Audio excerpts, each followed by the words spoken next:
It's good to be back with everyone here. I've missed you guys over the last month. It feels like I've been gone for forever, but man, it's so great to be back and see your faces. I've missed you a whole lot. It was good serving over at State College there for several weeks, and just to give you a little bit of an update there, things are a little bit on the tough side. Much of the church kind of quit after the pastor retired, so we're a rather small group, but we're trying to figure things out and reposition.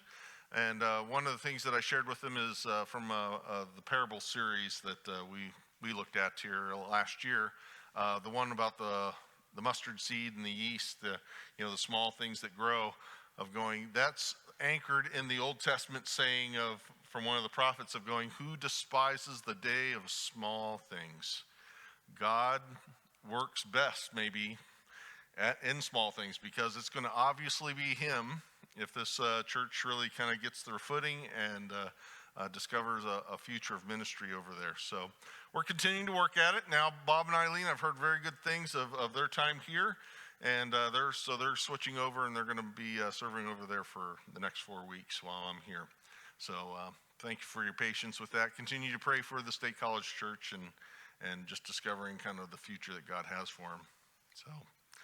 So while I'm here, we're starting a new series called Strapped, because mostly it is completely irrelevant to just about everybody in this room, because no one has any money issues, nobody worries about anything like that. You've never kind of gotten to a pinch. These are the jokes, folks. Come on, I've not been gone that long, right? Every single one of us knows this moment where it's just kind of like, even if things are kind of going well for you and you're like, all right, you're not on the tipping over the edge. You're paying attention, right? You're kind of like, well, I got to make sure this is okay and this is okay. And so we stay on course. At the best of times, then there's a bunch of us that are kind of like, it's a little tight. We really got to keep an eye on. And then there's those that are dangling over the edge, and they're like, I'm just trying to get to Friday every week and pay all the bills. And, right? Money matters to us. That's just the flat out truth of it. It really does, even if we don't want to necessarily admit it. As usually church people, we don't like to say that. People outside the church, of course, they're ready to admit it because they know the truth and they have no problem with it. We want to be a little more spiritual about it, but the truth of the matter is that money matters to us. And it makes sense. Jesus even recognized this. He said that there is a nerve that goes directly from the heart to the pocketbook, right? He said, where your treasure is, there your heart is as well. You care about your coins and dollars. It's just part of being human. It's part of being part of this world. And so that's okay, right? It speaks to our power and our ability to kind of have some sense of control in our world. It's our spending power, so money matters to us. And now oftentimes people kind of go, well, and maybe we could talk about it in some ways, do the FPU thing, Financial Peace University, get some good advice, but it doesn't really kind of belong in spiritual stuff, right? We should just kind of talk about prayer and faith and Bible reading here. This doesn't really matter to money. But actually, Jesus is going, no, remember that nerve? It goes right to the very heart of who every one of us is. And so in this series, what we want to do is we want to go, how do we have a godly perspective on money? And we want to explore that. So one of the famous verses that's kind of floats around out there is this one. Is from Proverbs 22. The rich rule over the poor, and the borrower is a servant to the lender. Now, before we even get to any type of application, just what this proverb is recognizing is, guess what? Money matters to us. It matters to your life. It shapes the realities of your life. The rich rule over the poor. They've got every advantage, absolutely. They can be decision makers. They set the terms of a whole lot of things. No matter whether that's your fault or not, it's just the way the world is. And then the second part is often kind of pointed out to kind of discourage getting into debt, right? The borrower is a servant to the lender. We get tied together. The idea of servant is to be bound, they own you. It connects us. And so it's often pointed out, kind of our situation in America of how much we loan to everybody else in the world. And no, it's how much we borrow, right? So these are 2024 stats. Now, this isn't true of everybody, but this is the average household. If you have each one of these, you don't necessarily have all of these, and they make sense, right? At the top is the mortgage, because buying a house is really expensive, right? No one generally has that type of coin sitting around, and so that's an appropriate use of borrowing money, right? Because you're building assets, and so obviously that's the big one. The second one's a little shakier. It's the home equity loan. So you can add on the addition, put in a marble, or get a record player or something like that. I don't know. Right? It's a little more discretionary. That's kind of high. Student loan makes sense because you want to invest in your education, although that thing's going through the roof. Good night. And a generation of kids are starting to kind of wise up of going, wait a minute. This money better pay off to me. Got the car loans. Got to be careful of those. So that's kind of high. Then you got credit card. Usually that gets hammered. I'm actually kind of impressed. If this is an actual number, if this is a true number, I think what happened was after 2020 or 2008 and then 2020 again, like the government went, oh my goodness, we should stop borrowing. So no, they just kept on borrowing trillions more, right? But everyday common folk who go, the dollars and cents make sense, they've kind of gotten it in order a little bit.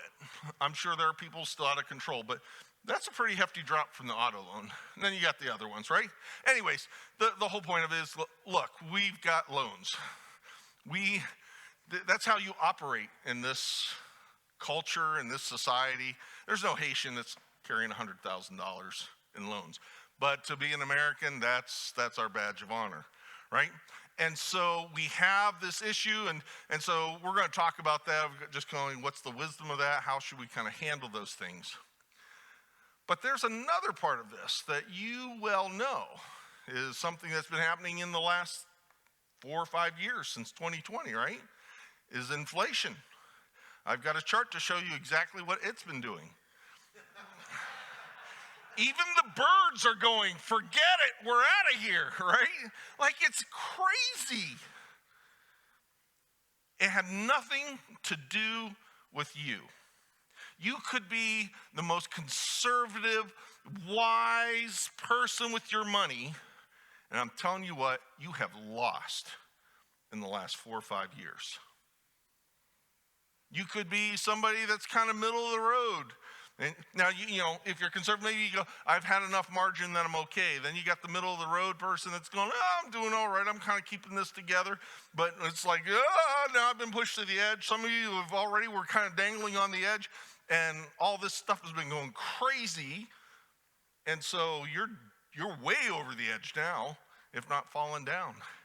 And it has nothing to do with you. Nothing.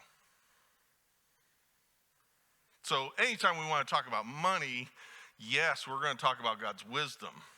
But we also want to recognize that there are forces as part of this whole economic system that are beyond you, too. That's just 2020. If we go back to 2008 and you're going, hey, I'm doing all right now. I was very well prepared for 2020. I'm doing okay. 2008, remember? You remember those days? The whole thing almost came down. I don't care what money you had, it'd have been worthless. So let's put money in the right context of things. There are things that we do and we can control and be wise. There are things that are completely out of our hands that come along. And that's the reality of it. So what we want to do is, well, given all that, we kind of understand that I'm strapped, and I'm there with you. I'm feeling it. Just the stage of life that I'm in. I am not picking this series because I'm like, yeah, I'm killing it. We're probably dangling over the edge. The last 5 years has been awful for us. Let's see, we've had like 5 major car accidents. I've replaced 3 engines, a transmission, got 2 kids and a half going to school, to college, and then you got sport. Like holy mackerel. I disagree with the politics, man. The babies don't need an extra 6,000. We need it on the other end. Those 17-year-old, we could exchange clothes when they were 2-3 years old. That was easy. Now they're all grown and they wear out their clothes. For crying out loud, it's expensive. Why didn't somebody tell me? All right, I want this to be very practical for you. So the church is going to help out. What we've done, I got approval for this, is I want to reward a few of you and just give you some ease here. And we're going to start with those that actually signed up for small groups. You can put those slips down. I'm not going to count them now. And yes, this is real. I printed it up this morning. No, this is a bad investment. Never, don't put your trust in cash. Don't go the cash route. And I'm here to tell you, go ahead and write this down. Forget the gold standard. We know what the standard is now. Come on, baby. We're going with the egg standard here now. We're handing out, we're all giving you 1 egg. You put that away, I'm telling you what, will get your kids through college right now. Here you go. No, I'm not doing that. Holy moly. We grew up thinking the Golden Goose story was a fairy tale. Gen Z is going, we got to get ourselves some chickens. Put ourselves through college. Oh my. So we want to look at this of going, what's a godly perspective? We're going to explore lots of different things over the course of this series, but today we want to just kind of go, okay, how do we see this right? We understand that's important to us. We understand there's a part that we're responsible for. And there's a reality that is outside of our control. So what does that all mean? Well, Jesus in the New Testament gives us a few warnings. The first warning it gives us to go, be careful. We are easily tempted to serve money. Now, what does it mean to serve money? Right? This isn't saying that, okay, you know what, to really be a holy person, you would get rid of all your money. You wouldn't have any wealth to really, truly, it never says that. That's a false distinction, right? Money is part of our reality. It's part of our responsibility. It can be a very good thing to provide for you and for your family and take care of things and operate in the world. But Jesus goes, look, there's a difference between using money and serving money. Serving money is this place where it begins to control you, where you put yourself or get put in a position where money is the main driver of your life. And so a very famous passage, if you've ever been in church, you've heard this one before, right? It's Jesus. No one can serve 2 masters. Either he's going to hate the one and love the other, or to be devoted to one and despise the other. It's as simple as this. You cannot serve both God and money. Money is a driver of our lives. It's inescapable, and it's really important to us. And Jesus went, be careful. Be careful. You can get yourself into a position where you serve. Maybe you serve it because you want to, and you go, ooh, I want to do all this stuff with money and have it a cornerstone of my life. It may be that you serve money even when you don't want to. That you have gotten yourself so full of debt or have put yourself in a position where you are under the gun. And you know what? It is the first thing that you think of when you wake up. It's the last thing you think of during the day when you go to bed, and it keeps you awake at night. Guess what? You serve money. Not because you want to, but because that's where you are at. Often that's driven by, being foolish on our part of buying stuff that we just don't need. And when you do that, we buy a whole bunch of stuff that we don't need. There's a term we have for that. It's called Christmas.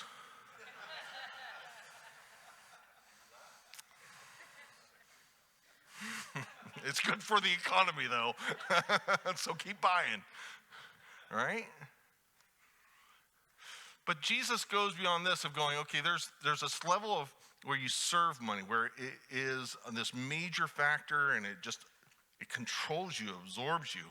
But he goes, there's another level that you have to be careful of.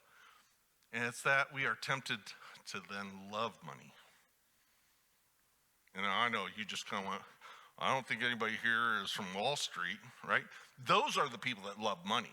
There's no millionaires in here. Come on. To love money is to be somebody that has a whole big pile of cash, right? Obviously, they love money. They circle their life around it. Not what Jesus is talking about. He wasn't speaking to millionaires. He dropped this line, both this, his earlier line, and then Paul did this, to a bunch of poor people, poorer than us. He's going, this is relevant to you right where you are, because the love of money has nothing to do with how much you have. To love money, so to serve it is to have it control your life in one way or another, whether you choose it or whether it's chosen for you. To love money is to be in a place where you go, it's the answer for me. It's the solution. If I had more, it would solve so many problems in my life. I could finally really be happy, just like all those other people that bought a whole bunch of lottery tickets and won, and then were bankrupt within 5 years. Apparently money doesn't fix us, does it? We have deeper, I'm not trying to gloss over this of going, I understand some of us are struggling and going, you know what? An extra $1,000 right now would do me, an extra $500 would do me a whole lot of good. I get that. I understand being at that place where it's like, life is hard and with the economy and everything else and your job, whatever. Yeah, there can be help. But when you get to that place of going, but it's my solution. You love money. The rich man can love money because he pursues it and goes, this has set me up. I am good and I am comfortable. And we might even give them respect. Oh, look at them. They're so accomplished. They're so smart with their money. They're stable. And at the core, they really love money. The dangerous thing is that the poor man can love money just as much and say, if only this would fix it all. Paul writes this in Timothy, famous line again, for the love of money, not money itself, money's not evil, but that love of money, that it's my solution, is not just an evil, but it is a root of all kinds of evil. It's the start of so many difficulties, so many brokenness in our life. It's not just one warning, it's the start of so many other things.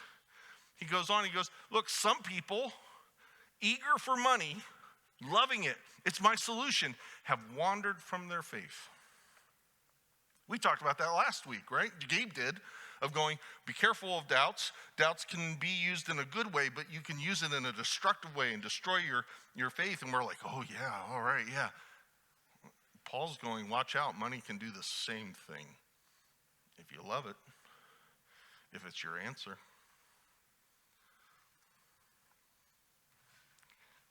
It not only can destroy your faith, you pierce yourselves with many griefs. I don't know if I quite buy that, right? It looks kind of fun having a lot of money. I'd like to try it and do some of my own field research. What does it mean? Like, what is Paul thinking of when he's going, look, when you love money, when that's your answer, when that's your driving thing, it looks right, it looks good, it can feel good for a time, but there is something underneath that is going to bring you a grief. I think two ways that he might have meant that. Probably pulling from the Old Testament here, right? Personally, there's a grief. Thinking of Ecclesiastes 5:10, Whoever loves money never has enough. Not just somebody that makes money. There are plenty of people that make money and are good at doing that, and they're fine. They don't love money. They're just good at making it and handling it. But the one who loves it, they'll never have enough. Whoever loves wealth is never satisfied with his income. That's all meaningless. I bet you Paul is thinking of this when he's writing 1 Timothy. And going, I remember when I was a Jewish boy being raised with this. I remember that reference. And the love of money brings you to a place that you will never be satisfied. No matter how much you have, you are worried about having more. You're consumed by it. You are never secure. You are never happy. Never content. It's kind of like time, right? We go, oh, I don't have enough time. If I could just put it in a bottle and go, here's 2 more hours a week. 2 hours. I'm going to be generous. I'm going to give everybody 2 extra hours a day, 26-hour days. In 2 weeks' time, guess what? You'd be back at the same place. I don't have enough time. It's not a math problem. It's a spiritual problem. We can never have enough. When we go, time will solve it. Money will solve it. There's a deeper thing here. It has a spiritual consequence as well. Paul writes, kind of wrapping this up to a church of going, hey, put to death this group of things. Whatever belongs to your earthly nature, your natural instincts. So he's going to give us this laundry list of things, right? If you're a Christian, if you're a follower of Christ, you've got to get this stuff out of your life. It's improper to have this. Sexual immorality, impurity, lust, evil desires, throws in greed there. And we're like, oh, okay, yeah, greed's a bad thing. We all admit that. Yeah, you shouldn't be greedy, you should be generous and whatnot. But it's the tag on, right? He goes, put to death greed, which is really another word for idolatry. Now, if you're a church person, you're kind of like, oh, yeah, I know that word. If you're not a church person, you're like, what does that mean? What's the big deal? Okay, it's bad. It's really bad. God gave his top 10 things to get right. That's number 1 and number 2. Don't break these rules. And Paul's going, greed breaks number 1 and number 2. It's bad.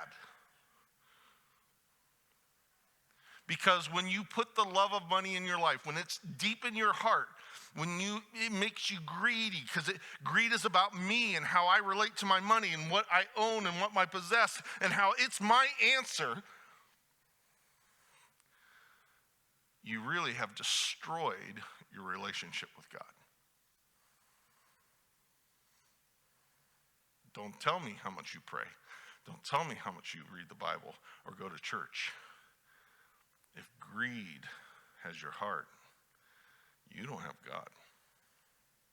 That's what idolatry means. It's a severe warning here.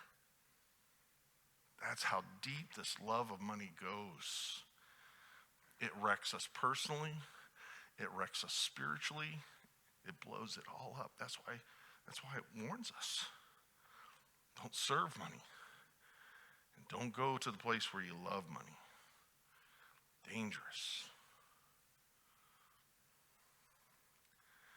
The thing is we want to make this easy and go, you know what, it's easy to measure. Everybody pull out your bank statements. We're going to find out who loves money. Come on, let's go. And those of you who have too many digits on there, hellfires are waiting for you. Oh boy, you must love money. And those of you who don't have anything, you're safe.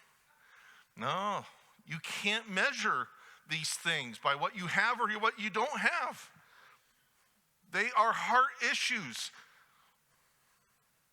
There are rich people that are doing just fine spiritually, and they are handling the blessings God has given them in appropriate ways. And there are poor people that love money, and even though they don't have it, it dominates their life. They don't look to God. They think that's the answer. Till inflation showed up. Till all the banks failed.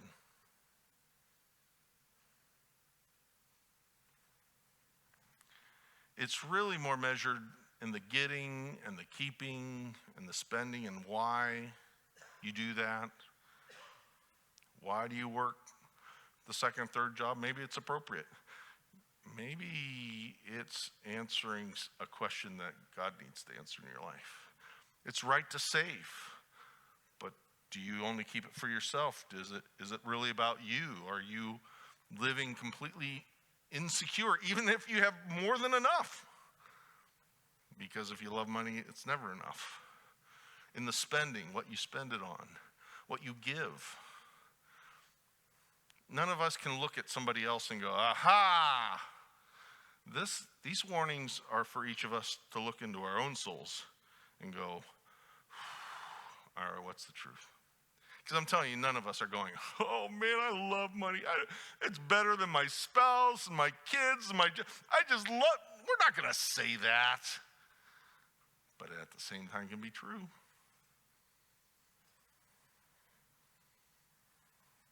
What we want to get to in this godly perspective is to a place where we understand money is not the problem. The problem is how we relate to it. We want to get to a place where we go, money serves us. I don't serve it. It serves us. Now, that's not that astounding of a statement. That could be Charles Schwab's mission statement. Money serves me, right? There's nothing godly about that in particular. It's the second part, right? As we serve God. It's going to come down to these values that we have of going, this is what's really important. And we want to put money in the right place in this web of understanding and proceeding. And really then not just have values, but values that align with that second part. To go, my life is about serving God. And that changes everything about my relationship to money. If you just want to be smart with your money, go call 1-800-CHARLES-SCHWAB. He's going to give you a lot of good advice. He's a smart man. And you probably will be good with your money. Our series is not only about being smart, but going, how does serving God change everything about this? How is it going to shape me and my values in the way that I relate to it? That's the journey we're on. And I'm inviting you to for these next few weeks for us to do this. Our money matters to us. It does. It's not just a math thing. It's a spiritual thing too. So let's pray.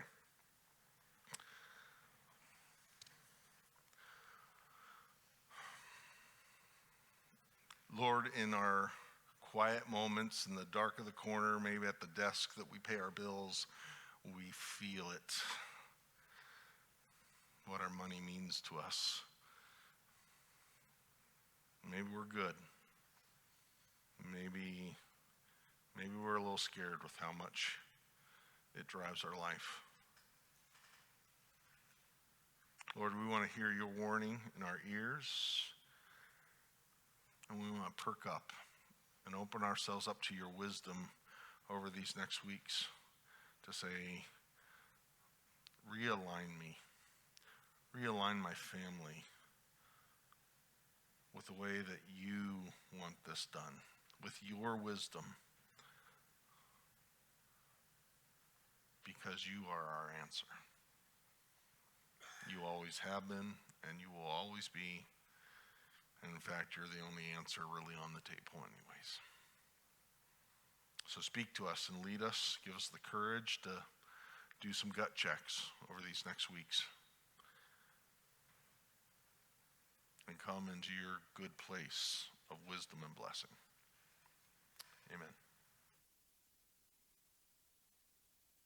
A couple things here before we hand this off. So since I'm back here for a few weeks, several weeks, I want to get a piece that we've been trying to get into place. So I'm going to emphasize it here. We're not doing it right this moment, but I'm going to be making it aware so we kind of get the routine and the habit of it. So every service from now on, we're going to have people available for you for prayer at the end of the service. Maybe it's starts at the end of the sermon. Maybe it's not tied to the sermon, like today it's not tied to the sermon. So we have a service. Those people will just quietly come up to the front. And if you are at a place where you're going, I need the good God Almighty in my life, I need somebody to pray for me, you have that available to you. Like the altars are always open, but the definition of the church is that God works through us. And so I just want to make you aware of, and I'm going to remind you over these weeks, at the end of every service, if you need prayer, it's available to you. It's part of our journey towards being a saturated church. We don't do this because we got the best techniques. We do this because God is good, and he chooses to meet with his people, and he cares about you.